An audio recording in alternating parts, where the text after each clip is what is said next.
Hello everyone. Before we start, make sure to like and subscribe to the channel, and leave a comment with where you're from and what time you're watching.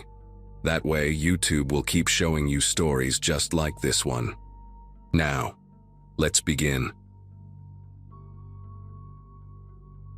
June of 2018 was when everything changed for me, when my faith in the badge and the uniform got tested in ways they never prepare you for at the academy. 26 and already 4 years into highway patrol, I thought I'd seen enough late-night wrecks and DUIs to last a lifetime working the graveyard shift on State Route 47. Most nights consisted of speeding tickets, the occasional drunk driver, maybe helping someone with a flat tire on that long stretch of nothing between Millbrook and Canton.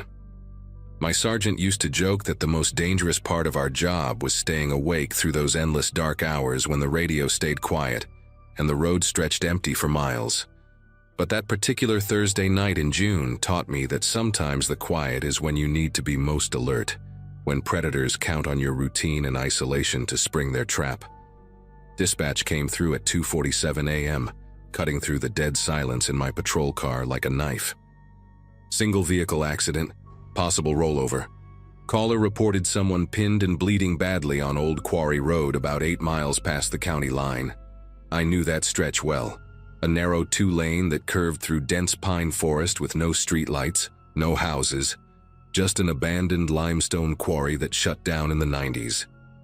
The dispatcher, Nancy, sounded frustrated as she relayed the information, said the call dropped after maybe 20 seconds and she couldn't get the person back on the line.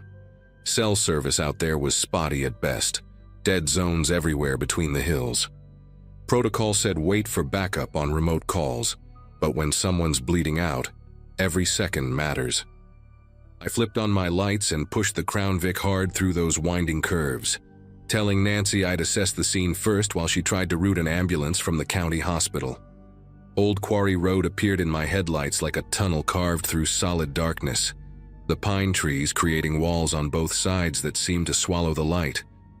I kept my spotlight sweeping left and right, looking for any sign of a vehicle off the road or debris that might indicate where someone went over.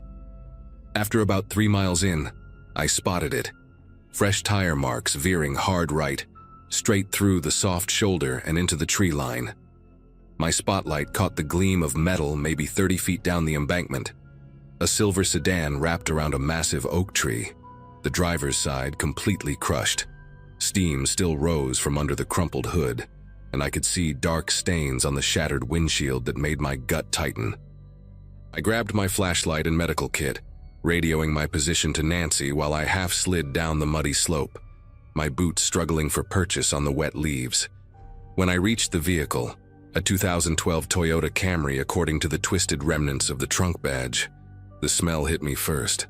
Copper and gasoline mixed with pine sap and damp earth. Blood covered the driver's seat, pooled on the floor, splattered across the dashboard in a pattern that seemed wrong somehow.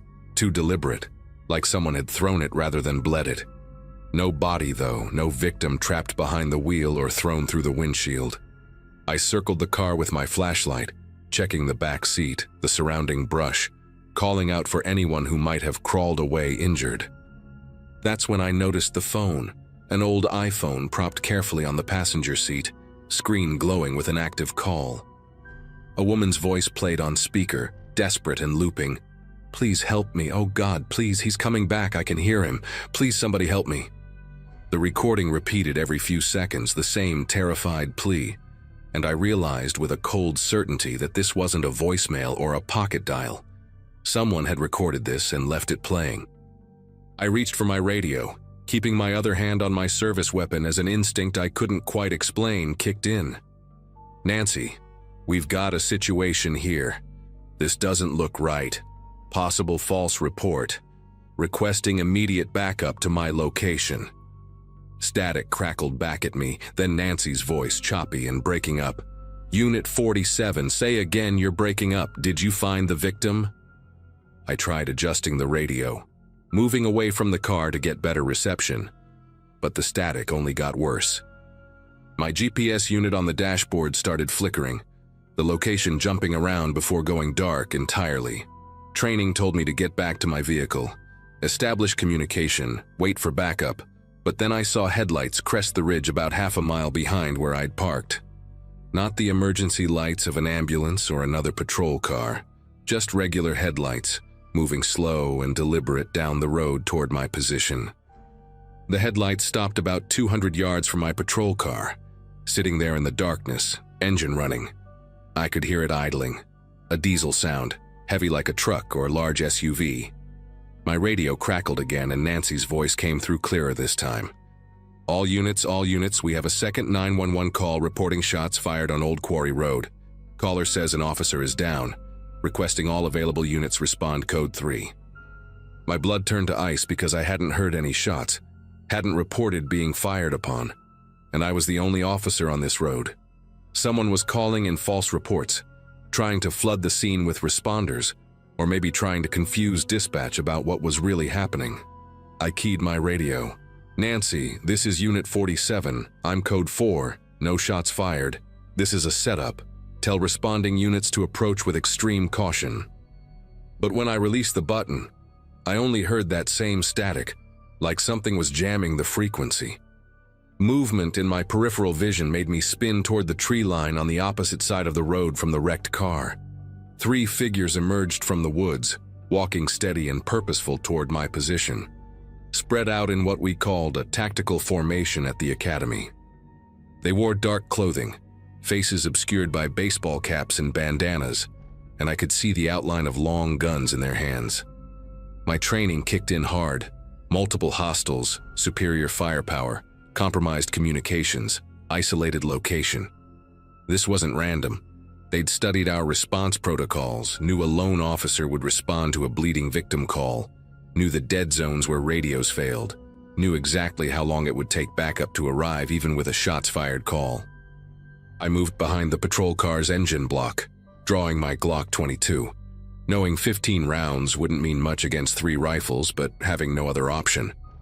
A 4th figure appeared near the vehicle that had stopped up the road, talking into what looked like a handheld radio or phone. The 3 approaching gunmen stopped about 50 yards out, taking positions behind trees, and I heard one of them laugh, a sound that carried clear in the still night air. They weren't rushing, weren't shouting commands, just waiting, and that patience terrified me more than aggression would have. These weren't meth heads or desperate criminals making impulsive decisions. This was calculated, rehearsed, professional. The recording on the phone in the crashed car kept playing its loop, that woman's voice begging for help, and I understood now it was meant to keep me here, to make me hesitate about leaving a potential victim. Every detail had been planned.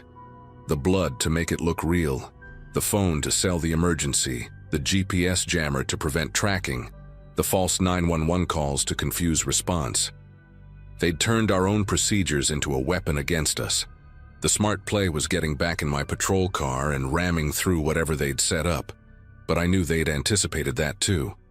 Sure enough, when I glanced toward my vehicle, I saw liquid spreading under it, pooling dark and reflective in the moonlight. They'd punctured my fuel tank while I was down at the crashed car, probably with a suppressed rifle shot I hadn't even heard. The Crown Vic might make it a mile, maybe 2 before dying, and then I'd be on foot with armed pursuers who knew this terrain. My vest would stop pistol rounds but not rifle fire, and they had all the advantages. Numbers, firepower, preparation, position. I needed to buy time, needed backup to actually receive those false reports and come running, needed to survive the next few minutes until help arrived. The 4th figure by the truck raised something to his shoulder, and I saw the distinctive profile of a scoped rifle. Instead of taking the shot they expected, I did something that probably saved my life. I grabbed the phone from the crashed car and hurled it as far as I could into the woods opposite from the gunman, then immediately sprinted toward the steep embankment that led down to the Old Quarry access road. The recorded voice sailed through the air, still pleading for help, and I heard shouting behind me, confusion as they tried to track both the phone and my movement in the darkness. Branches tore at my uniform as I half fell, half controlled my descent down the 40-foot slope, using trees to slow my momentum, my duty belt catching on roots and rocks. A rifle cracked above me and bark exploded from a pine tree inches from my head, Then another shot sparked off a boulder to my left. They were shooting at sound and movement, not clear targets, which meant their night vision wasn't perfect. I reached the bottom and found the old gravel service road that connected to the quarry, oriented myself, and started running hard toward the main highway 3 miles away, my boots pounding on the loose stones. Behind me, I could hear them crashing through the underbrush, coordinated pursuit with one group following my path, while another probably circled around to cut me off at the highway. My radio suddenly burst to life with clear signal. Nancy's voice urgent. "Unit 47, what's your status? We have multiple units 5 minutes out." I keyed the mic while running, breath coming in gasps. "Code 3, officers need help. 4 armed suspects, rifles, ambush scenario. Approaching Highway 12 from the quarry road on foot." The next 2 miles were the longest of my life, running in full gear, vest and duty belt weighing me down, listening for vehicles or footsteps behind me. I heard engines in the distance getting closer, and couldn't tell if it was the suspects or backup. When I finally burst out of the tree line onto Highway 12, 5 patrol cars were screaming toward me, lights painting the forest red and blue. I waved them down, pointing back toward the quarry road, and collapsed against the first unit that stopped, legs shaking from adrenaline and exhaustion. The aftermath revealed just how sophisticated the operation was. The crashed car was stolen 3 states over, the blood was pig's blood from a slaughterhouse, and the phone had been programmed to call 911 through a spoofed cell tower they'd set up in a van. Investigators found the same group had hit 2 other officers in neighboring states using similar tactics, one in Missouri who wasn't as lucky as me and took a round through his shoulder before backup arrived. They tracked the crew through the burner phones they'd used, tracing them to a militia group that specifically targeted law enforcement, studying our protocols through leaked training materials and emergency response recordings they'd obtained through FOIA requests. All 4 were arrested 2 weeks later during a raid on a compound in Arkansas, and they found maps of rural patrol routes, radio frequencies, and detailed notes on response times for dozens of jurisdictions. I still work highway patrol, but now on day shift in a more populated district, and I never respond to remote calls alone, no matter what the emergency sounds like. That woman's recorded voice still visits my dreams sometimes, pleading for help that was never real, a ghost created specifically to draw me into their crosshairs.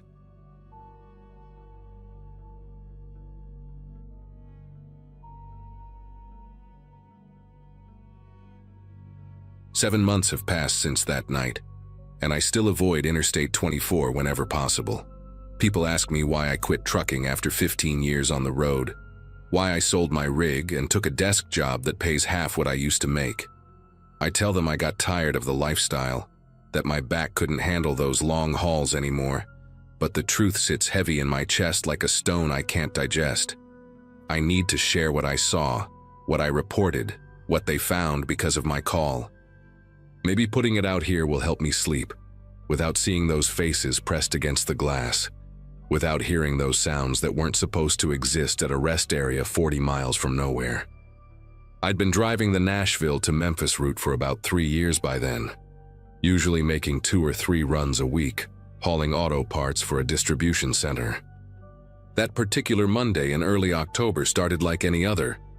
I loaded up around noon and figured I'd push through to Memphis before stopping for my mandatory rest period. But my coffee thermos ran dry somewhere past mile marker 85, and my eyelids started getting heavy, so I decided to pull into the old rest area near the county line. Most truckers avoided that spot because the facilities were run down and the parking lot lights barely worked, but it was quiet and I just needed a few hours of sleep before continuing on. The parking lot had maybe 4 other trucks scattered around when I pulled in, which wasn't unusual for that time of evening. I parked near the edge where the trees gave some shade during the day, killed the engine, and climbed into my sleeper cab. I'd just gotten comfortable when I heard what sounded like someone yelling, but it was muffled and distant, like it was coming from behind the main building. At first I figured it was just drivers arguing over something stupid. Maybe someone had blocked someone else in, so I ignored it, and tried to settle back down. But then I heard it again, higher pitched this time, almost like a woman screaming, and my whole body went rigid because there shouldn't have been any women at that rest area at 2 in the morning. I sat up and looked through my windshield toward the main building, a long concrete structure that housed the bathrooms and some old vending machines that hadn't worked in years. Behind it, barely visible in the darkness, I could make out what looked like a newer addition, a metal building with a couple of floodlights aimed at a door marked "Authorized Personnel Only." As I watched, that door opened and 2 men walked out, one in what looked like a uniform, maybe private security, and they were half carrying, half dragging someone between them. The person's head was down, their feet barely touching the ground, and even from that distance I could tell something was very wrong with how they were moving, like they couldn't support their own weight. They loaded the person into the back of a white van that I hadn't noticed before, parked right up against the building. One of the men slammed the door shut while the other walked around to the driver's side, and that's when I saw the logo on his shirt catch the light. Roadside Protection Services, with some kind of badge design underneath. The van pulled away, not toward the highway but down a service road that ran deeper into the woods behind the rest area. I grabbed my phone to call 911, but then I stopped because what would I even say? That I saw security guards putting someone in a van? They'd probably tell me it was none of my business. Maybe someone got sick or hurt and they were taking them for help. But I couldn't ignore what I'd heard. Those screams that didn't sound like someone who was hurt. They sounded like someone who was terrified. I decided to take a walk just to stretch my legs, I told myself. Maybe wander over toward that building and see if anything else seemed out of place. I grabbed my flashlight, one of those heavy metal ones that doubles as a weapon if you need it to, and stepped out of my cab. The October air hit me like ice water, way colder than it should have been for that time of year, and I could smell something chemical in the air, like bleach mixed with something else I couldn't identify. The other trucks in the lot were all dark, their drivers probably asleep, and I felt completely alone as I started walking toward the main building. I circled around the side of the restroom building, staying in the shadows as much as possible, my heart hammering so loud I was sure anyone nearby could hear it. The closer I got to that metal addition, the stronger that chemical smell became, and now I could hear other sounds, a low humming like industrial fans running, and underneath that, voices. Multiple voices, some talking, some crying, some just making these low moaning sounds that made my stomach turn. There was a window on the side of the building, covered with some kind of reflective film, but there was a corner where it had peeled away. I crept up to it, keeping my flashlight off, and pressed my eye to that small gap. What I saw in that room will haunt me until the day I die. There were mattresses on the floor, maybe 8 or 9 of them, each with a person curled up on it. Most were women. Young women, though. I spotted at least 2 who couldn't have been older than 16. Their wrists were zip-tied to metal rings bolted into the wall, giving them just enough slack to lie down but not enough to reach the door. Some were dressed in regular clothes that were torn and dirty. Others wore these cheap-looking robes that barely covered them. One girl near the window was awake, staring at nothing with eyes that looked completely empty, like she'd given up hoping anyone would find her. A man in that same Roadside Protection Services uniform sat in a chair by the door, scrolling through his phone like he was just pulling a regular security shift, like those weren't human beings chained to the walls around him. I backed away from that window, my legs shaking so bad I nearly fell. I needed to get back to my truck, call 911, call the FBI, call anybody who would listen. But as I turned to leave, a hand grabbed my shoulder and spun me around. Another security guard, this one bigger, with a scar that ran from his ear to the corner of his mouth. He looked at me for a long moment, then smiled this cold smile and said, "You lost, driver?" I mumbled something about looking for the bathroom, but he wasn't buying it. His hand moved to his belt where I could see a gun holstered, and he said, "Bathrooms in the main building. This area's restricted. Company property." I nodded, started to walk away, and that's when I saw it. A state patrol car parked behind the building, partially hidden by a dumpster. The engine was running, but the lights were off. The guard must have seen me notice the patrol car because his whole demeanor changed. He stepped closer, close enough that I could smell cigarettes and something sour on his breath, and said, "You didn't see nothing tonight, understand? You're gonna walk back to your truck, you're gonna drive away, and you're gonna forget this rest stop exists. Otherwise, well, truckers go missing all the time. Dangerous highways, especially for drivers who stick their nose where it doesn't belong." He patted the gun on his hip to make sure I got the message. I nodded again, turned around, and forced myself to walk, not run, back to my truck. My whole body was screaming at me to sprint, but I knew he was watching. Probably had others watching too. When I finally made it to my cab, I locked the doors, started the engine, and pulled out of that rest area as calm as I could manage, even though every instinct told me to floor it. I drove for about 5 miles before I pulled over at a gas station that was bright and busy, full of normal people doing normal things. My fingers were shaking so bad it took 3 tries to dial 911. The dispatcher who answered sounded bored at first, probably used to getting calls about fender benders and speeding complaints. But when I started describing what I'd seen, her voice changed completely. She kept me on the line, transferred me to someone else, then someone else again.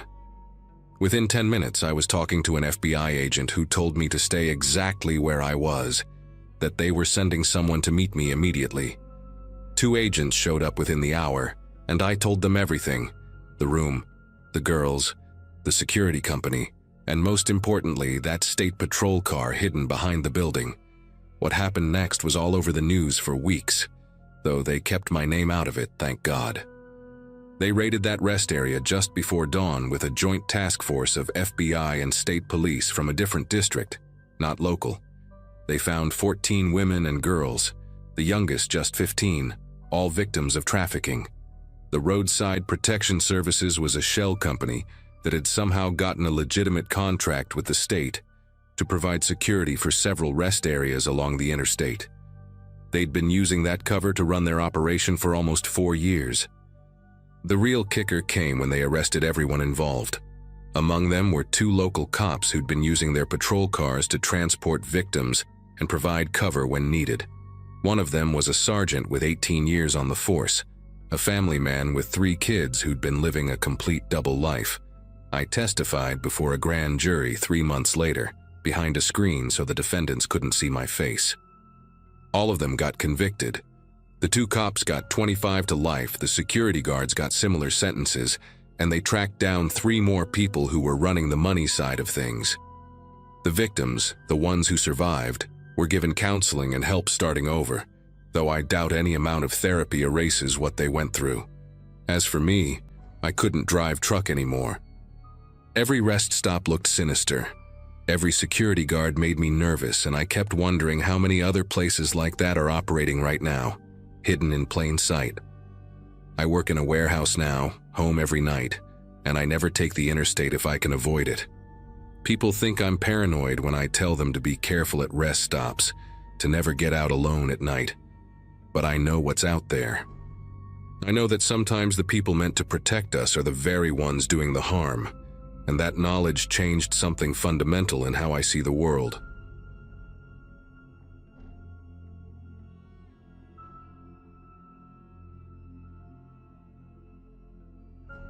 Mile marker 142 on Highway 65 is where everything changed for me.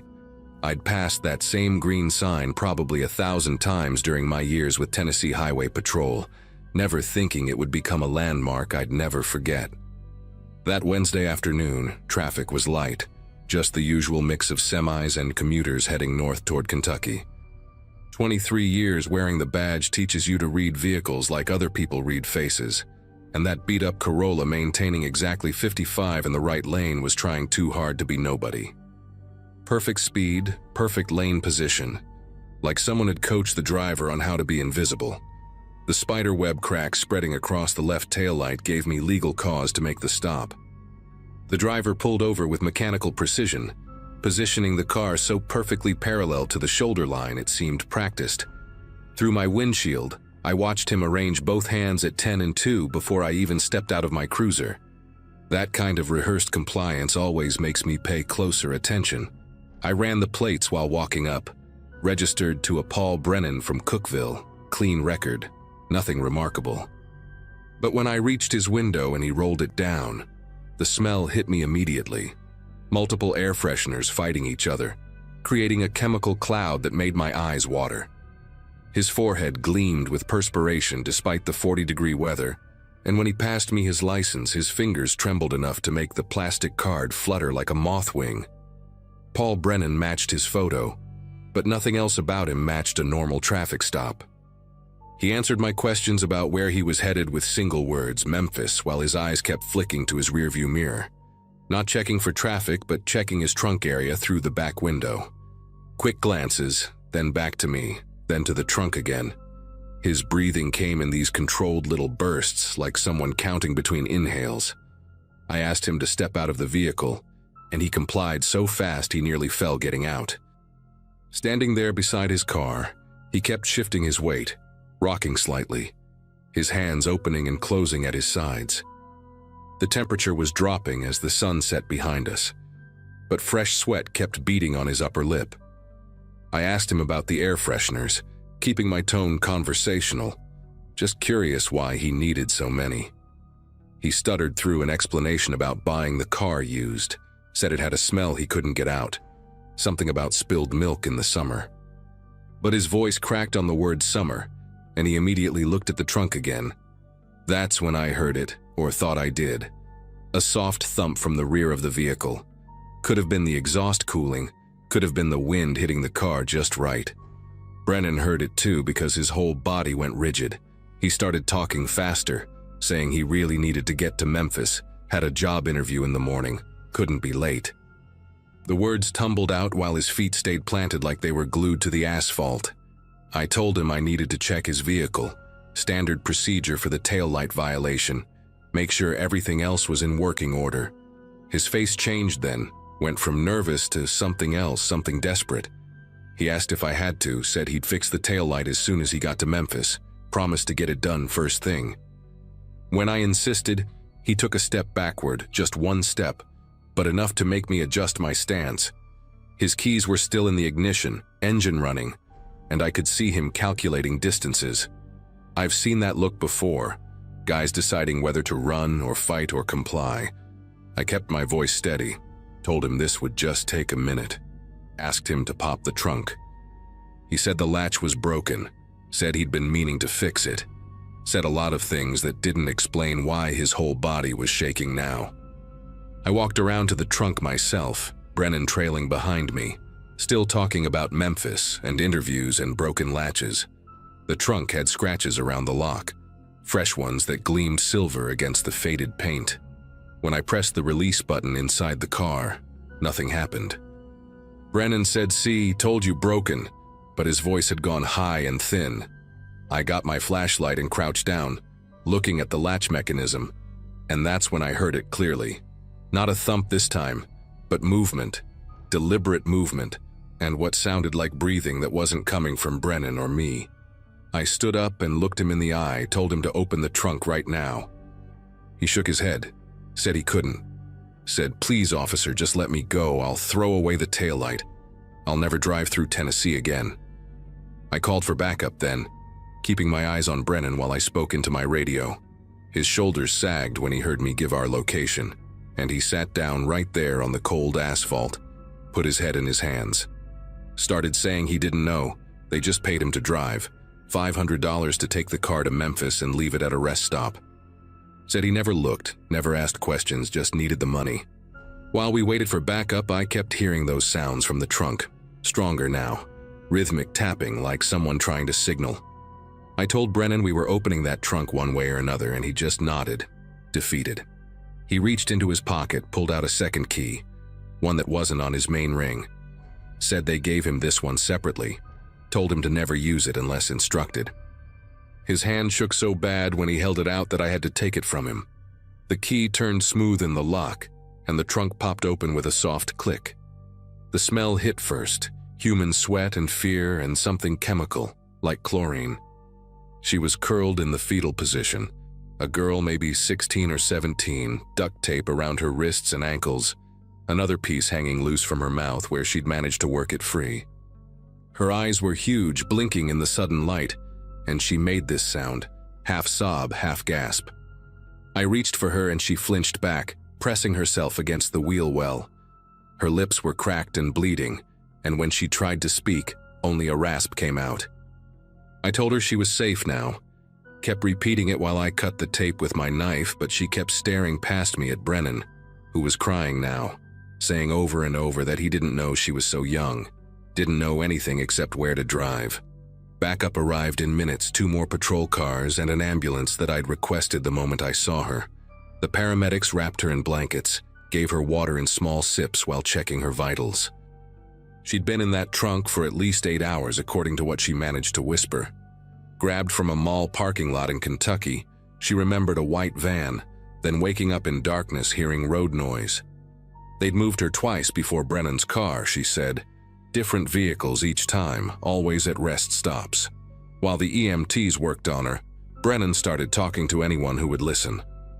Names of rest stops, times he was supposed to arrive, a phone number that called him with instructions. He swore he thought he was moving drugs, said they told him it was pills, that the weird sounds were just the packages shifting. But his story kept changing, and we all knew he was lying about what he knew.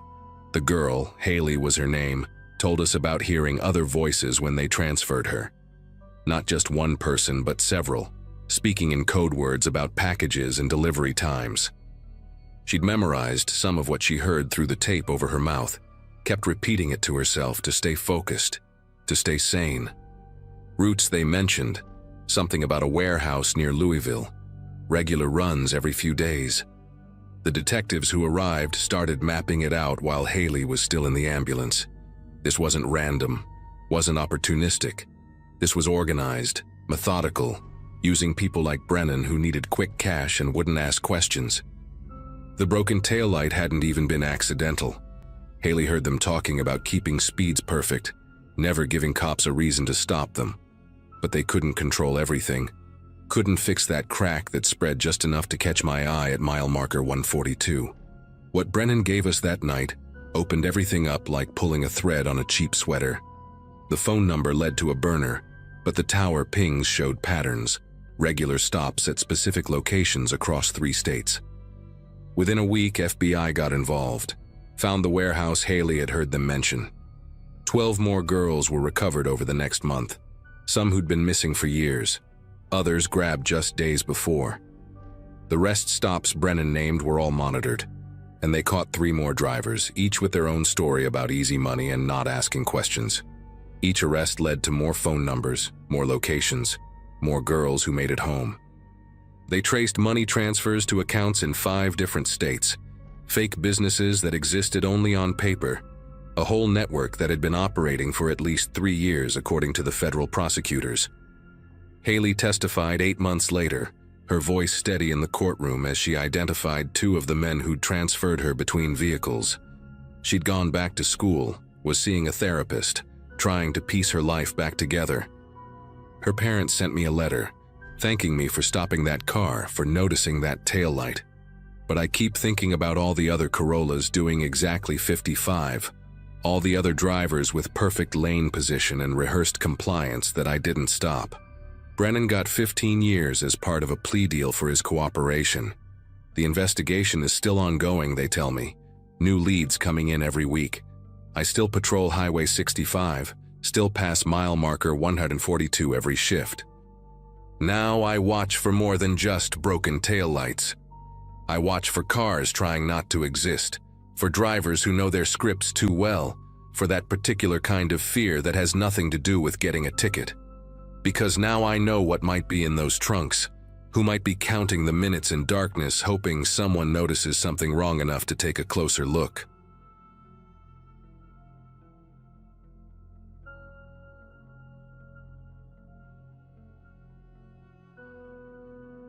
Six years into working Colorado State Patrol, I thought I'd developed pretty good instincts about when something was wrong. My 30th birthday was still 2 months out that March morning in 2017. and I'd pulled over enough vehicles on Interstate 70 to know the difference between someone who forgot to renew their tags and someone actively avoiding the DMV for a reason. The silver Dodge Caravan that passed my radar position near the Lyman exit had registration stickers that expired the previous July, faded and peeling at the edges. It was a Wednesday, clear and brutally cold, the kind of high plains weather where the sky stretches forever and there's nowhere to hide. I hit my lights and pulled out behind the van, watching as it drifted slowly onto the shoulder with this hesitant quality that made my gut tighten. Most people pull over quickly when they see the lights, annoyed but compliant. This driver took almost a quarter mile, like they were running through scenarios in their head. When I walked up to the driver's side window, a woman in her mid-40s smiled up at me with too many teeth showing. She had short brown hair, wire-rimmed glasses, and wore a purple fleece jacket with some motivational phrase stitched across the chest in white thread. Before I could say anything, she launched into this explanation about being a foster caregiver, transporting 3 children to Denver for a mandatory meeting with their caseworker. Her hands moved constantly while she talked, touching her necklace, adjusting her glasses, gripping the steering wheel. She told me her name was Denise Calabresi and kept emphasizing how important it was that she get these kids to their appointment on time. Something about her energy felt rehearsed, like she'd practiced this speech. I asked for her license and registration, and while she dug through her glove box, I looked past her into the back of the van. 3 children sat in the middle and rear seats, completely motionless. The oldest was a girl, maybe 9 or 10, with long dark hair hanging over her face as she slumped against the window. 2 younger boys occupied the other seats, their heads tilted forward at angles that looked painful. None of them moved, none of them blinked. They didn't even seem to register that a cop was standing 5 feet away. I asked Denise if the children were all right, keeping my voice casual, but watching her reaction carefully. She barely glanced back at them before answering that they were fine, just tired from the early morning start. She said she'd picked them up at 5 in the morning from a group home in Burlington, that they'd been up late the night before, that kids always fell asleep in the car. Her explanations came rapid fire, each one slightly different from the last, and she kept insisting we needed to get moving or they'd miss their appointment. I told her to sit tight while I ran her information, taking the license and registration back to my patrol car. The paperwork looked legitimate at first glance, a Colorado driver's license issued 2 years prior, vehicle registration in her name. But when I ran her license through dispatch, something felt wrong even before the response came back. The address on file was a P.O. box in Grand Junction, over 200 miles west. The vehicle had been purchased with cash 3 months earlier from a private seller in Pueblo. While I waited for more information, I kept watching the van in my rearview mirror. Denise sat rigid in the driver's seat, both hands on the wheel, even though the engine was off. The children in the back hadn't shifted position at all, not once. The girl's head remained pressed against the window at the exact same angle. One of the boys had his mouth hanging open slightly, and in the 7 or 8 minutes I'd been sitting there, he hadn't closed it, or swallowed, or done any of the tiny unconscious movements that people make. That's when dispatch came back with additional details that changed everything. Denise Calabresi had a prior arrest in Utah from 2015 for child endangerment, charges that were later dropped. More concerning, the vehicle registration showed 5 previous owners in the past 18 months, which is practically unheard of for a 7-year-old minivan. Something about this entire situation had shifted from routine traffic stop to something much darker. I called for backup and approached the van again, this time asking Denise to step out of the vehicle. Her smile finally disappeared. She stepped out slowly, still talking, still trying to control the narrative. She pulled a manila folder from the passenger seat and thrust it toward me, saying it contained all the necessary documentation for the transport: court orders, foster care paperwork, medical records for the children. I flipped through the pages while keeping her in my peripheral vision. The documents looked official enough, complete with agency letterhead and case numbers and signatures from judges. But I'd seen enough forged paperwork in my career to notice the small inconsistencies. The fonts didn't quite match between pages. One signature was clearly photocopied and pasted digitally onto multiple documents. The case numbers followed a format that didn't align with how Colorado actually structured their child services files. When I pointed out these discrepancies, Denise's entire demeanor changed. The friendly foster mom persona evaporated, and she became defensive, angry even, demanding to know why I was harassing someone just trying to help children in need. She said I was going to make these kids late for their appointment, that there would be consequences, that I didn't understand how the system worked.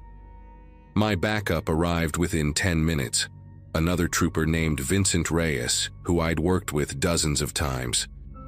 While he talked to Denise, keeping her away from the vehicle, I opened the van's sliding door to check on the children.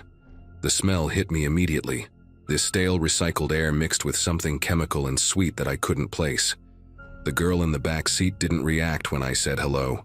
Her eyes were open but unfocused, staring at nothing. When I gently touched her shoulder, she made this small sound, not quite a word, more like a confused mumble. The two boys were in similar states, awake but not really conscious, their movements sluggish and uncoordinated when they tried to respond to my questions. I asked the girl what her name was, and she took almost 30 seconds to answer. Her words slurred like she was coming out of anesthesia. She said her name was Olivia, but she couldn't tell me her last name or where she was from or why she was in the van. The younger boy, who looked about 5, couldn't answer any questions at all. He just stared at his own hands like he'd never seen them before. I immediately called for an ambulance, telling dispatch we had 3 minors who appeared to be drugged, and requested a supervisor to respond to the scene. Denise started screaming then, actually screaming, about how we were destroying these children's lives, how their real parents were monsters, how she was protecting them from abuse. She kept shouting that we didn't understand, that the system was broken, that good people had to step in when the government failed. Vincent had to physically restrain her and put her in handcuffs because she tried to run back to the van. The whole time she was yelling names and details, saying Olivia's father had been reported for abuse 12 times, that the boy's mother was an addict, that someone had to save them. But when I asked her how she knew these children, how she'd gotten custody of them, where the actual court orders were, she went silent, just stared at me with this disturbing conviction in her eyes, like she genuinely believed she was the hero in this situation. The ambulance arrived and paramedics loaded all 3 kids onto gurneys. Olivia was trying to stay awake but kept drifting off mid-sentence. The smallest boy had vomited on himself at some point and didn't even seem aware of it. The hospital in Lyman stabilized the children and ran blood work that came back showing dangerous levels of diphenhydramine in their systems, the active ingredient in sleep medication. The doctors said all 3 kids had been systematically drugged for at least 3 to 4 days based on the concentrations in their blood. They were severely dehydrated, malnourished, and showed signs of being restrained for extended periods. Olivia had ligature marks around her wrists that were several days old. When she finally became coherent enough to talk, around 6 hours after we'd brought her in, she told investigators that a woman had taken her from a playground near her school in Kansas 5 days earlier. The woman had told her that her mother sent her to pick Olivia up, that there was an emergency. Olivia said she'd been kept in a basement somewhere, that she'd been given medicine that made her sleep, that there were other people there talking about saving children. The 2 boys had similar stories, though the younger one was still too confused to give many details. Both had been taken from different locations in Kansas over the previous week. What came out during the investigation over the following weeks was somehow worse than a single kidnapping. Federal agents from the FBI got involved immediately because the children had been transported across state lines, and what they uncovered was a network of people operating through private social media groups who believed they were rescuing children from abusive situations. These weren't licensed foster agencies or legitimate child protection services. They were ordinary people, dozens of them scattered across multiple states, who'd convinced themselves that the legal system was failing children and that they needed to take matters into their own hands. They called themselves child advocates and freedom networkers, communicating through encrypted messaging apps and closed groups with names like Justice for Innocence and Safe Harbor Collective. Denise had been part of this network for almost 2 years, and her phone records showed hundreds of messages coordinating what they called extractions.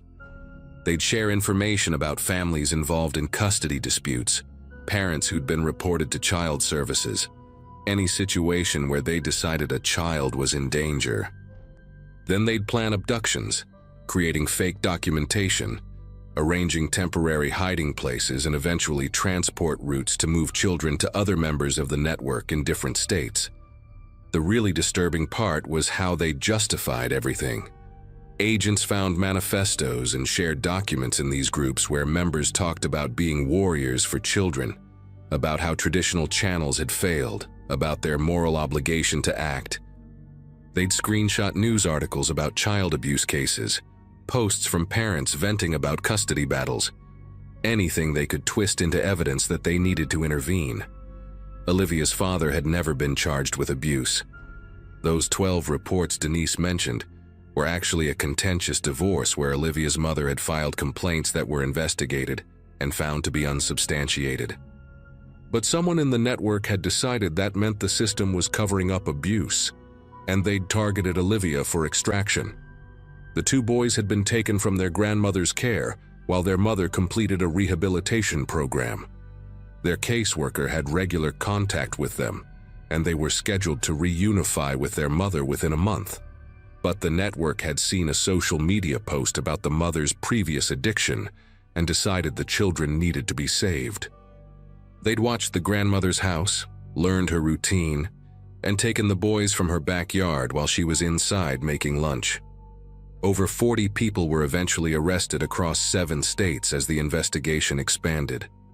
They found children being held in basements, spare bedrooms, even a converted garage where a couple in Arizona was keeping 2 siblings they'd taken from a shopping mall parking lot in New Mexico. Some of the children had been missing for months, their families desperate and destroyed, while their captors genuinely believed they were protecting them. The network had a system for creating false identities, forged documents that looked authentic enough to fool most people at a glance. They had members who worked in print shops, others with graphic design skills, people who'd figured out how to replicate official seals and signatures. Denise herself had been holding children at a property outside Grand Junction before transporting them to other network members. Investigators found a room in that house set up like a dormitory with 6 mattresses on the floor, bottles of sleep medication in the cabinet, and restraints hidden in a closet. She'd been moving kids through that location for over a year, and some of the children they recovered couldn't even remember their real names anymore because they'd been told they were someone else for so long. The thing that still gets to me, the part I can't shake even now, is how close Denise came to succeeding. If her registration tags hadn't been expired, if I'd been running radar somewhere else that morning, if I hadn't noticed the way those kids sat so unnaturally still, she would have made it to Denver. She had contacts there ready to take those 3 children and move them further into the network, maybe out of the country eventually.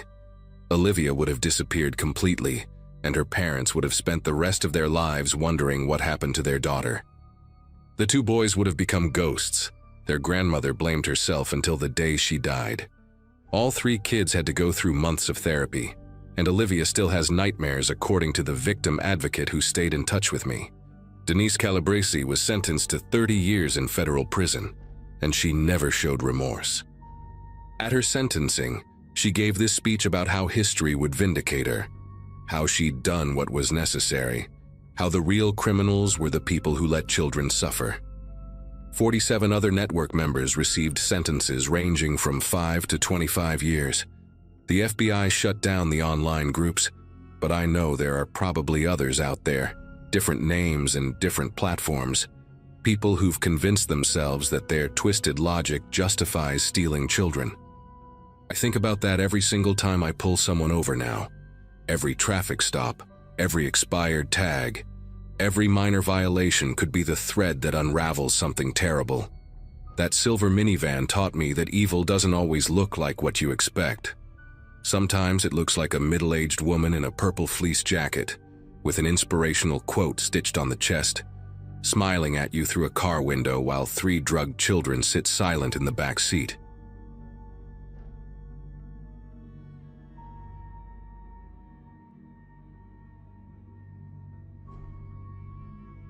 People always ask me why I still drive during the day now, why I plan my routes to avoid stopping anywhere remote. The answer isn't simple, and honestly, most folks don't want to hear it. But I'll tell you anyway because what happened along Interstate 20 changed everything about how I see the road. April of 2015 marked my 12th year working highway patrol for the Alabama Department of Public Safety. My sergeant's exam was 2 weeks away, and I'd been pulling extra shifts to prove I could handle the responsibility. The stretch of I-20 between the Georgia line and Birmingham was my territory. 160 miles of asphalt I knew better than my own neighborhood. Rest areas were normally the quietest part of my shift, just truckers catching sleep and families letting kids burn off energy. That Tuesday morning in early April, everything looked routine when dispatch sent me to mile marker 165. The rest area sat about 40 miles east of Birmingham, one of those older facilities the state kept meaning to renovate but never got around to funding. Nothing fancy, just bathrooms, vending machines, and a few picnic tables under some pine trees. When I pulled in around 7 in the morning, the sun was already burning off the fog, and I counted maybe 4 vehicles in the lot. A silver Toyota Camry sat alone near the far end, away from the main building. The driver's door hung open. I remember thinking someone probably left it ajar by accident, maybe rushing to the bathroom. But as I got closer, I saw him slumped against the steering wheel, and there was blood on the window. A Glock 19 lay on the passenger seat. My training kicked in immediately, securing the scene, calling for backup and medical even though I could tell he was gone. The man's name was Jeffrey Pruitt, a sales manager from Atlanta heading home after a conference in Mississippi. 46 years old, married, 2 kids in college. The investigation lasted 3 days before they ruled it a suicide. I didn't think much about it after filing my report.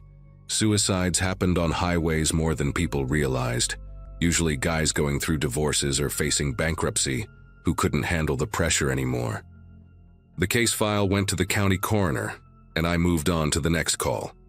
But 6 weeks later, on a Wednesday in late May, dispatch sent me to mile marker 142, same highway, different rest area. This one was smaller, just a parking lot with bathrooms and a pet walking area. A white Ford F-150 sat by itself near the tree line. The driver was a woman named Angela Cortez, a nursing supervisor from Louisiana, driving to visit her sister in Atlanta. 51 years old, recently promoted at work, no history of depression according to her family. She'd been shot once in the right temple with a Smith & Wesson revolver that belonged to her late father. The weapon was still in her right hand when the cleaning crew found her that morning. Again, investigators called it suicide, and again, something about it bothered me, but I couldn't articulate what. The third one happened in early July, mile marker 188, a rest area on the other side of Birmingham that technically wasn't even my usual patrol zone. I only heard about it because the trooper who responded, a guy named Calvin I'd gone through the academy with, mentioned it during a shift change. Another apparent suicide, another isolated rest area, another victim with no obvious motive. This time it was a man named Howard Chen, a restaurant owner from Texas driving to a food service convention in Georgia. 63 years old, grandfather of 5, pillars of his community back in Houston. He'd supposedly shot himself with a Ruger that investigators found wiped clean of prints except for his own.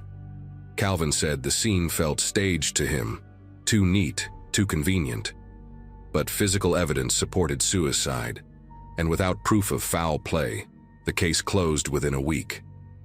I started keeping my own notes after that conversation, writing down dates and locations in a notebook I kept in my patrol car. By mid-August, 2 more bodies turned up at rest areas along I-20, both ruled suicides within days of discovery. The pattern became impossible to ignore. All 5 deaths occurred between 6 and 8 in the morning, always at older, less traveled facilities, always single gunshot wounds to the head. always with the victim's own registered firearm. The geographical spread covered nearly 200 miles of interstate, but something connected them beyond coincidence. I brought my concerns to Sergeant Daniels during our weekly briefing, laying out the timeline and locations on a map I'd marked up with red circles. He listened, arms crossed, expression unreadable. When I finished, he pointed out that 5 suicides over 4 months across multiple counties didn't constitute a pattern worth investigating, especially when every scene supported the official conclusion. He told me to focus on my regular duties and stop wasting time on closed cases, but I couldn't let it go. That night, I requested copies of all 5 incident reports through official channels, claiming I needed them for a training presentation on suicide prevention. The reports arrived 3 days later, and I spent an entire weekend going through every detail with a highlighter and notepad. The ballistics information caught my attention first. In 3 of the 5 cases, the forensic reports noted unusual stippling patterns around the entrance wounds, inconsistent with self-inflicted injuries at close range. The powder burn suggested the barrel had been held at a slightly different angle than what you'd expect from someone shooting themselves. It was subtle enough that individual investigators missed it, but when you compared all 5 reports side by side, the similarity became obvious. Then I noticed the timing. Every single death occurred within a 90-minute window, between 6:15 and 7:45 in the morning, when rest areas typically had minimal traffic. Security cameras at these facilities were either broken or positioned to cover only the bathroom entrances, not the parking areas. Whoever was doing this understood rest area layouts and surveillance limitations better than most law enforcement officers would. I started reviewing highway camera footage next, submitting requests through the Department of Transportation database. Most agencies don't realize how much footage gets archived, especially on major interstates where traffic monitoring runs constantly. I focused on the hours preceding each death, looking for vehicles that appeared near multiple scenes. The work took weeks because I could only access the system during my shifts without raising suspicion. In late September, I found what I'd been searching for: a dark blue Dodge Ram pickup, extended cab, no visible plates in most frames, appeared on camera footage within 2 hours of 4 different rest area deaths. The truck always traveled eastbound, always during early morning hours, and always exited the interstate at the ramp just past each facility. I traced its movements backward and discovered it entered the highway from different on-ramps each time, never establishing a predictable pattern. But there was something else, something that made my chest tighten when I spotted it. The truck had a light bar mounted across the roof, the kind volunteer firefighters or security contractors use. Perfectly legal to own, but illegal to activate on public roads, unless you're emergency personnel. I made copies of every frame showing that truck, burned them to a disk, and locked it in my personal locker at the station. The next morning, I drove to the Alabama Bureau of Investigation field office in Birmingham and asked to speak with whoever handled serial crime cases. They assigned me to an investigator named Special Agent Fitzgerald, a woman in her early 50s who'd worked organized crime before transferring to major case investigations. I laid everything out for her: the timeline, the ballistics inconsistencies, the truck, the footage, all of it. She listened without interrupting, taking notes in a leather-bound notebook that looked older than I was. When I finished, she asked me one question: did anyone else know about my investigation? I told her no, that my sergeant had dismissed my concerns and I'd been working alone. Fitzgerald nodded slowly, then made a phone call right there in front of me. 20 minutes later, 2 more agents joined us in the conference room, and suddenly my informal inquiry became an official investigation. The Bureau moved fast once they had the footage and ballistics comparisons. Within 72 hours, they'd identified the truck through partial VIN reconstruction from enhanced camera images and cross-referenced it with vehicle registration databases across 6 states. The owner was a man named Glenn Whitaker, 57 years old, former sheriff's deputy from Mississippi, who'd been terminated in 2013 after multiple excessive force complaints. He'd sued the department for wrongful termination, lost, and basically disappeared from law enforcement circles. Property records showed he owned a small house outside Meridian, but neighbors reported seeing him only sporadically. His bank records revealed he'd been making cash deposits every few weeks, amounts that suggested he was working somewhere, but not reporting income. The Bureau also discovered he still had access to decommissioned badges and equipment through a friend who ran a police surplus store. Fitzgerald told me they believed Whitaker was conducting fake traffic stops at rest areas, using his lights and credentials to approach victims who thought they were dealing with legitimate law enforcement. The theory was that he'd target people traveling alone, wait for them to park at isolated rest areas, then approach with his badge and some fabricated violation. Once he had them out of their vehicles or vulnerable inside them, he'd force them to use their own weapons, staging the scenes to look like suicides. The ballistics inconsistencies came from him controlling the gun while making it appear self-inflicted, a technique that required knowledge of forensic investigation procedures.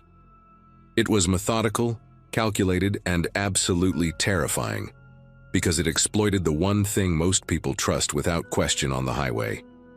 The Bureau wanted to set up surveillance on Whitaker's property and monitor the interstate for his truck, but Fitzgerald had a different idea. She asked if I'd be willing to work undercover as bait, driving my personal vehicle along I-20 during early morning hours to draw him out. The plan was risky, but federal agents would be tracking me constantly through GPS, and backup units would stay within 3 minutes of my location at all times. I agreed to do it, partly because I wanted this guy caught, and partly because I knew those 5 victims deserved justice their families weren't getting. For 2 weeks in November, I drove my personal Subaru Outback along I-20 during the early morning shift, stopping at different rest areas between the Georgia line and Birmingham. The Bureau had fitted my vehicle with hidden cameras and audio equipment, plus a panic button disguised as my key fob. Every morning felt like walking a tightrope because I had to appear vulnerable enough to attract attention, but alert enough to react if things went wrong.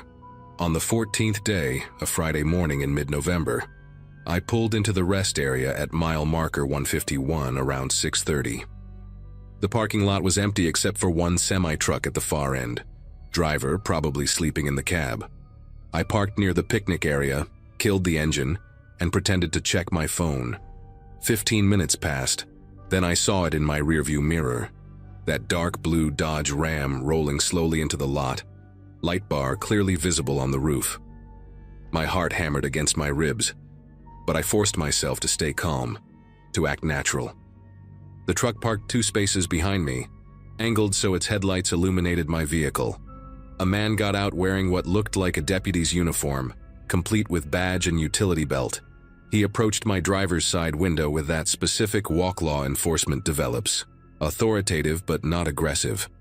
When he knocked on my glass, I rolled it down and tried to look confused rather than terrified.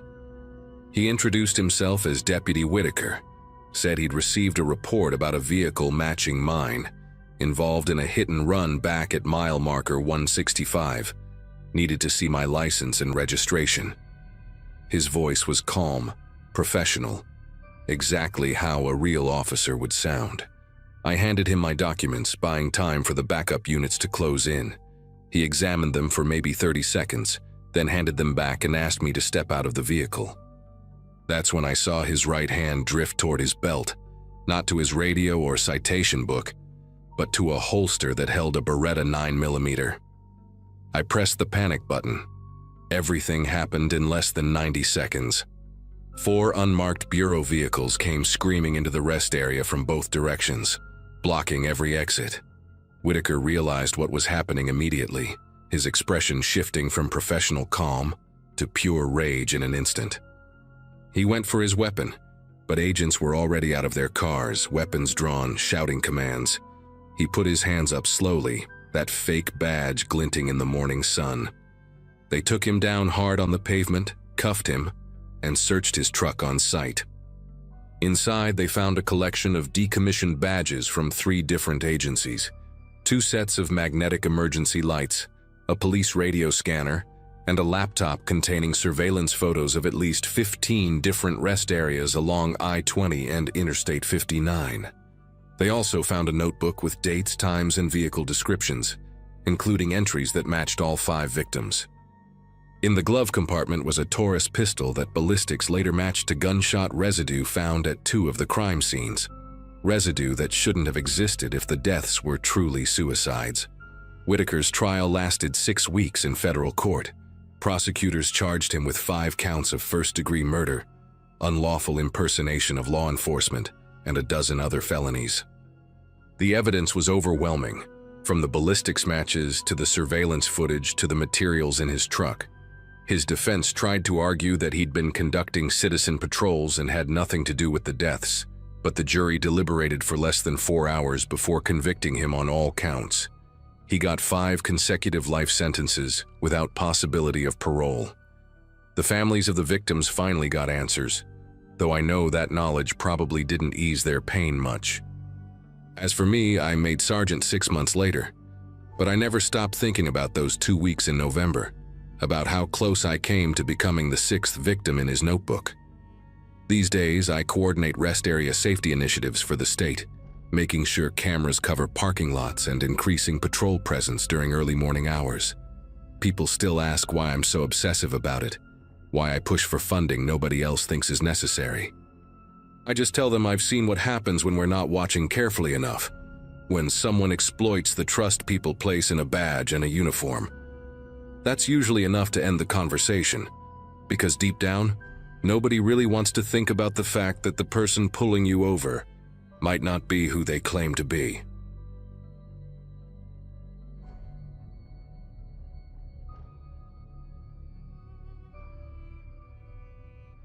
"15 years on the force, and I thought I'd seen everything." That's what I kept telling myself during those endless overnight shifts patrolling the stretch of Highway 89 between Flagstaff and the Nevada border. My sergeant used to joke that nothing exciting ever happened on a Wednesday night in November, and for the most part, he was right. I'd spent the better part of 2013 writing speeding tickets and helping stranded motorists with flat tires. My daughter had just turned 6 that fall, and I'd been pulling extra shifts to save up for her birthday trip to Disneyland the following summer. The job had become routine, comfortable even, which is probably why I almost dismissed the alert when it came through on my automated license plate reader around 2 in the morning. The system pinged with that sharp electronic beep that always made my coffee jump in the cup holder. A silver 2007 Ford Taurus had just passed my position, heading westbound. The plate came back registered to a vehicle connected to a missing persons investigation out of Indiana. Not a warrant, not a stolen vehicle report, just a flag in the system asking officers to make contact and report. I'd gotten maybe 3 or 4 of these alerts in my entire career, and they usually turned out to be clerical errors or family members who'd taken off voluntarily, and someone filed a report anyway. Still, protocol was protocol. I flipped on my lights and pulled out onto the highway, watching the Taurus's brake lights flare red in the darkness ahead. The car didn't speed up or try to run. It just drifted smoothly onto the shoulder, gravel crunching under the tires, and came to a complete stop with the turn signal still blinking. That should have been my first hint that something was seriously wrong, because normal people panic a little when they see those lights. This driver had been expecting it. I approached the vehicle with my flashlight, doing the standard scan of the interior through the back window before I got to the driver's side. What I saw made me stop mid-step. The back seat was completely gutted. No upholstery, no fabric, just bare metal framework and springs exposed like the skeleton of some animal. Every window, front and back, had this reflective silver material taped to the inside, the kind of emergency blanket stuff you see in survival kits. It caught my flashlight beam and threw it back at me in fragmented patterns. Through the gaps in the material, I could make out shapes in the back. Duffel bags maybe, and something that looked like chains bundled up on the floor. My hand went to my radio instinctively, but I didn't call it in yet. Sometimes people lived out of their cars, and maybe this guy was just some eccentric traveler with weird modifications. That's what I tried to tell myself as I reached the driver's window and tapped on the glass with my knuckles. The window rolled down, and the smell hit me first. Not the usual car odors of fast food or air freshener, but something chemical and sharp, like industrial cleaner mixed with sweat. The driver was a white male, maybe in his early 40s, with thinning brown hair plastered to his forehead. But it was his face that made my pulse pick up.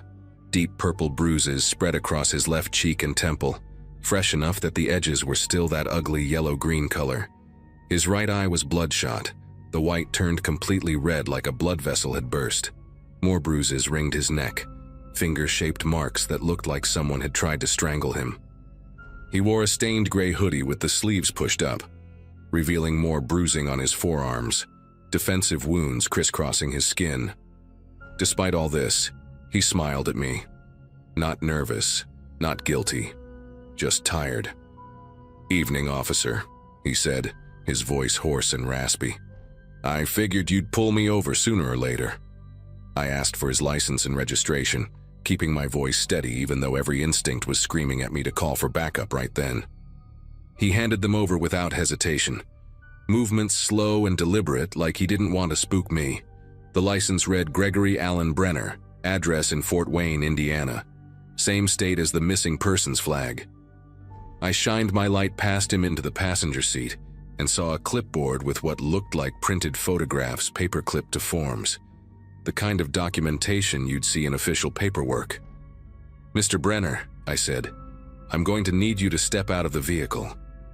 Keep your hands where I can see them." He nodded, that same exhausted compliance, and opened his door. When he stood up, I noticed he was limping, favoring his left leg. He positioned himself against the side of the car without me having to tell him, hands flat on the roof like he'd done this before. While I patted him down, I asked about the bruises. He didn't flinch when I touched his ribs, even though I could feel the swelling through his hoodie. "Got into it with a runner 2 days ago in Pennsylvania," he said, matter of fact. Kid was stronger than he looked, 17 years old and built like a linebacker.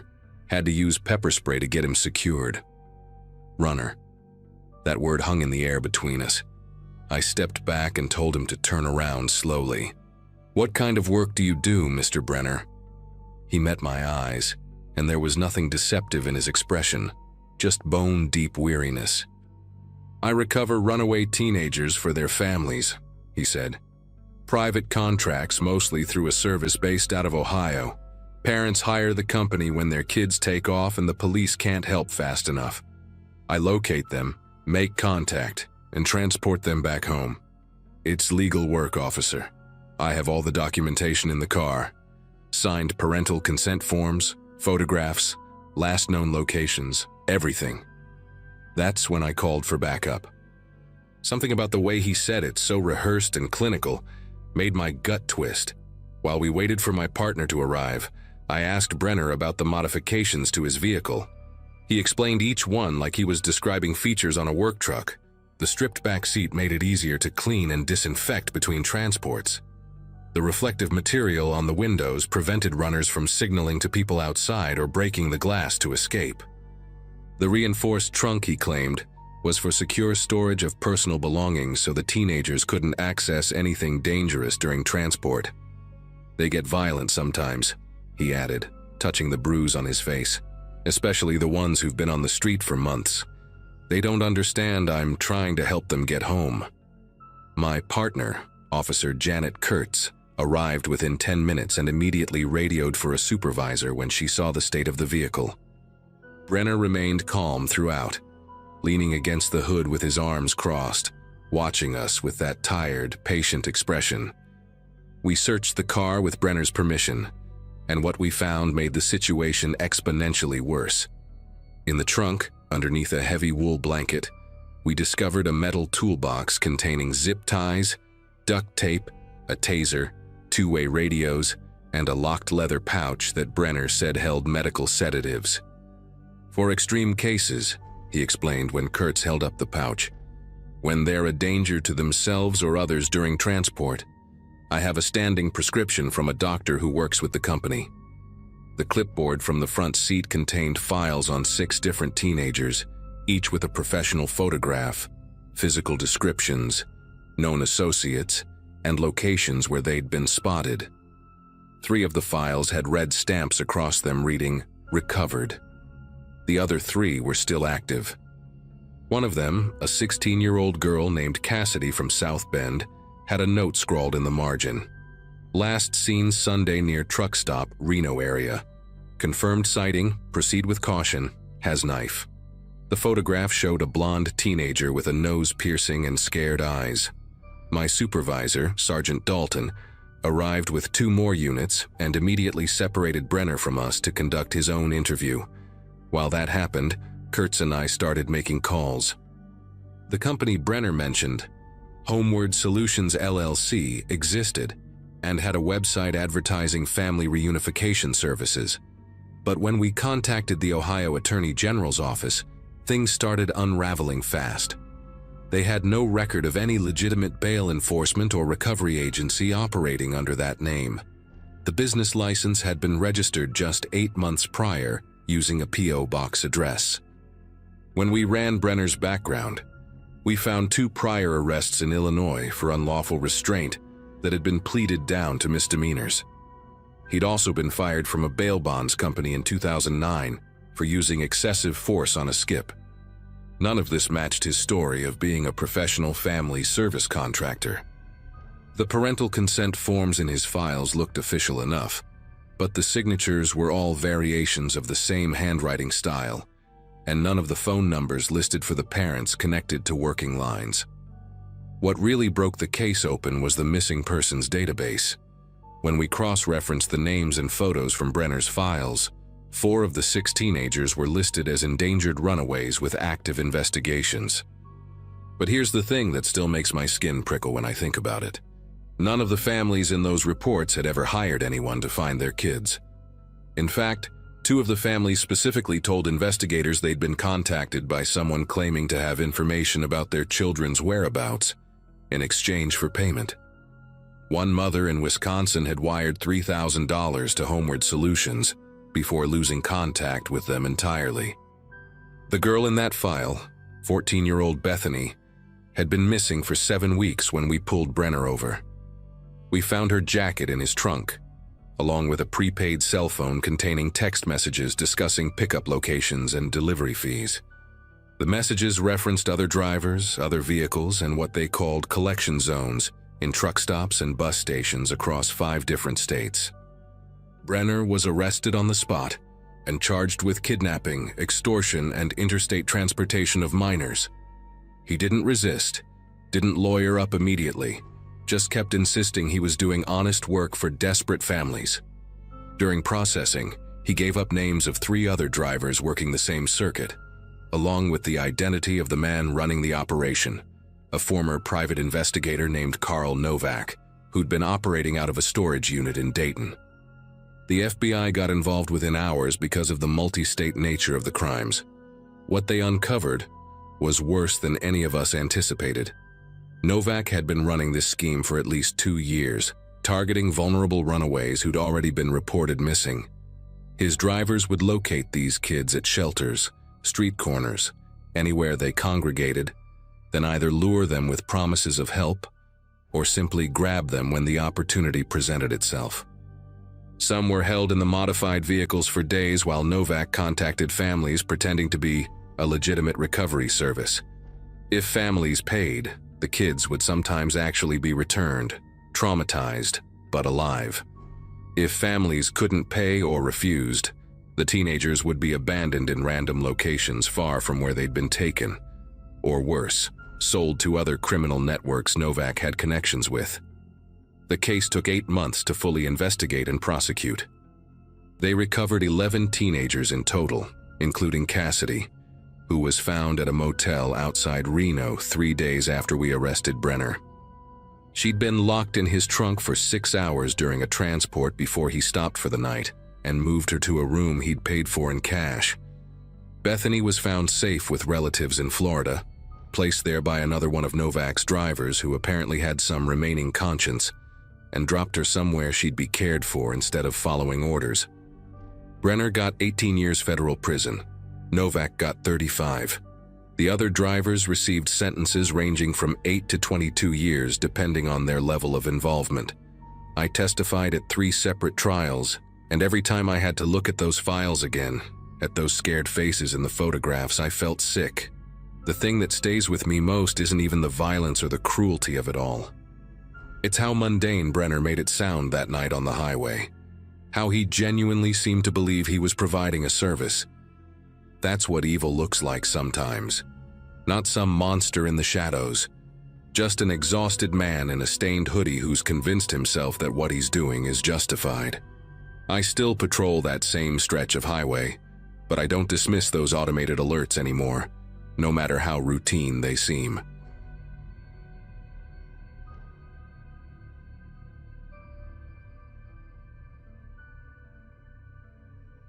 I'd been doing highway maintenance work for nearly 8 years, mostly night shifts when that case hit the news.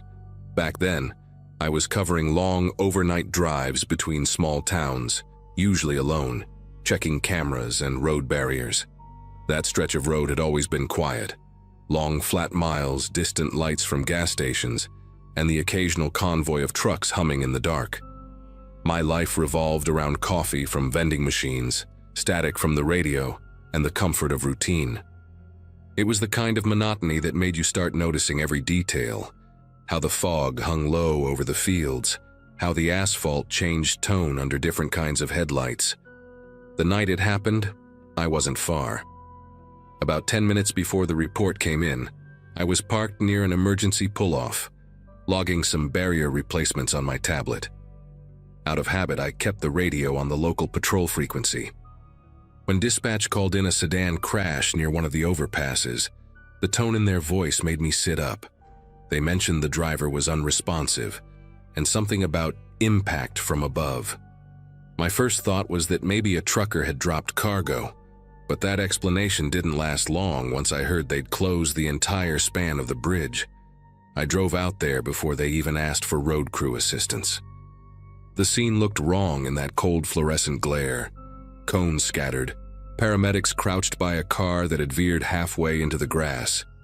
The windshield was shattered inward, glass sparkling like frost under the lights. A patrol officer I knew, Carter, waved me back when I got too close. He just shook his head when I asked if the driver was okay. I remember noticing the dent on the hood. It wasn't from a collision with another car. It was small and deep, as if someone had dropped a cinder block from above. Later that morning, when the footage started circulating between departments, curiosity got the better of me. The dash cam from that sedan showed exactly what they said. A dark shape falling from the bridge just before the impact. No one visible on the structure. Nothing showing where it came from. But the next day, another call came in. Different highway, same pattern. And by the third, it wasn't a coincidence anymore. Someone, or several someones, was targeting random cars for some kind of twisted online stunt. When the task force got involved, I was asked to assist with inspecting the bridges along my route. I'd seen a lot of strange things on those night shifts. Accidents, wildlife, even the occasional person wandering along the shoulder. But this felt different. The officers were tense, quiet, and always looking up. Each bridge we checked carried that same uneasy silence, like the air itself remembered what had happened there. On one overpass, I found a small pile of gravel stacked neatly near the edge, like someone had been preparing ammunition. It was the kind of detail you'd overlook if you weren't paying attention. Word spread fast in nearby towns. People started avoiding the highway after dark, and the local news ran every segment they could. Some treated it like gossip, others like a ghost story. Then came the videos. Short clips surfacing online of masked kids throwing debris and laughing as headlights swerved below. Most were fake or re-uploaded pranks, but a few matched the timing and locations of the real incidents. That's when it stopped feeling like an isolated crime, and more like something coordinated, maybe even celebrated. One night, I was called out again. Another report near a bridge about 15 miles from the first crash. By the time I arrived, the suspect was already in custody. He couldn't have been more than 17. What I'll never forget is the look on the officer's face standing next to him. Carter, the same guy from the first scene. He kept his eyes on the ground as the kid was loaded into the patrol car. Only later did I learn that boy was his son. It explained the silence that hung over the investigation afterward. the way everyone avoided mentioning names. A week later, when the reports were filed, the pattern became impossible to ignore. The attacks had been planned over a private group chat, a challenge that promised viral fame to whoever caused the biggest wreck. Every clip, every timestamp, every shared laugh, it was all there. Carter went on leave not long after, and that stretch of highway was fitted with new cameras and metal nets under the bridges. Still, even now, when I drive those roads at night, I catch myself scanning the overpasses out of habit. Sometimes I swear I see movement up there, just a flicker, like someone leaning over the railing, waiting. A few months passed, and the highway slowly returned to normal traffic. The memorial cross for the first victim stayed on the shoulder, surrounded by faded flowers and empty bottles left by strangers. I'd drive past it during my shifts, always slowing down a little. It became a quiet reminder of how quickly something senseless could change everything. The investigation wrapped up without much media coverage after that. Most people just moved on. But for those of us who worked those nights, the silence never really went away. One evening, during a storm, I had to inspect one of the bridges we'd reinforced. Rain was hammering so hard it blurred the guardrails into streaks of gray. When I stepped out of the truck, I saw something sitting near the edge. A chunk of concrete about the size of a football, resting perfectly in the center of the walkway. It looked fresh, like it had been placed there minutes earlier. There were no footprints, no tire marks on the shoulder. Just the sound of rain and the echo of water dripping through the cracks. I radioed it in, and they sent a unit to sweep the area. Nothing came of it, of course. The footage showed no one approaching the bridge for hours before I got there. Still, for weeks afterward, the spotlights under that overpass stayed on every night, cutting through the dark like warning eyes.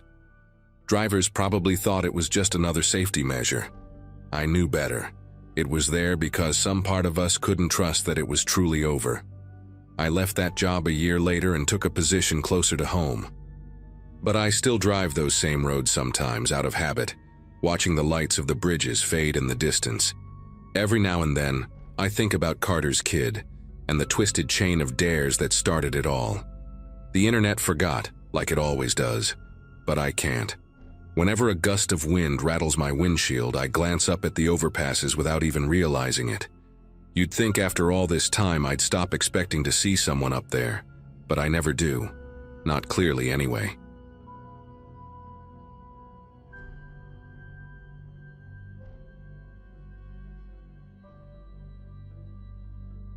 When I joined the patrol, I used to love the early morning shifts, the kind of quiet stretches where the fog hung low, and the only sounds were my own tires rolling over wet asphalt. That night, I was halfway through my shift when dispatch came through with a call that didn't sound right. A woman's voice, shaky and muffled, claiming she was on the shoulder and that someone had tried to take her. The connection kept cutting out, just fragments of sentences and the soft sound of her breathing, like she was trying not to be heard. The dispatcher flagged it as high priority because the area had poor reception and no backup nearby. I was the closest unit, about 15 minutes out, and the kind of silence that followed the last transmission made the hair on my arms rise. I remember driving through the fog and feeling how the world seemed smaller, swallowed up by that pale gray. Visibility was maybe 30 feet at best. My cruiser headlights barely cut through, turning the mist into a glowing wall ahead of me. I slowed near the marker where the call had pinged, rolling the window down to listen. Nothing but the hum of the engine and the faraway hiss of traffic. Then faintly, movement. A shape walking along the shoulder, drenched, shivering, her hands held close to her chest like she was trying to warm herself. I pulled over, hit the lights, and stepped out, calling to her. She looked up at me, face pale, strands of wet hair plastered to her forehead. Her voice came out in bursts, between shallow breaths. She said she'd been kidnapped, managed to get away when her abductor pulled off onto a side road, and that his vehicle was still there. She kept pointing toward the tree line where the fog thickened like smoke. I noted her condition, soaked, trembling, barefoot, wearing a torn dress that clung to her. No ID, no bag. My training kicked in. Keep distance, stay alert, get details. I radioed dispatch, but all I got was static, a scratchy half-response that dissolved into noise. She urged me to follow her, said the man was probably still there, maybe hurt. The urgency in her eyes made me hesitate. Something about her kept shifting, not physically, but in the way she looked at me. 1 second desperate, the next oddly calm. I tried my radio again, switched channels, and caught fragments of something else, a voice repeating phrases almost identical to what she'd said a minute ago. "Please help me. He's still there." The same tone, the same pauses, like a recording playing just out of sync. My stomach tightened. I drew a breath, glanced back at the highway, still empty, and decided to follow her a few steps off the shoulder, my hand resting on my flashlight.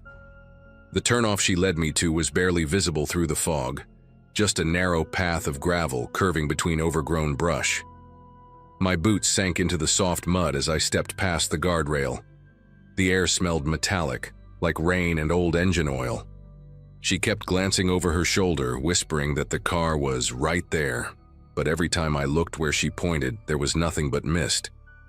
Then something flickered in my peripheral vision.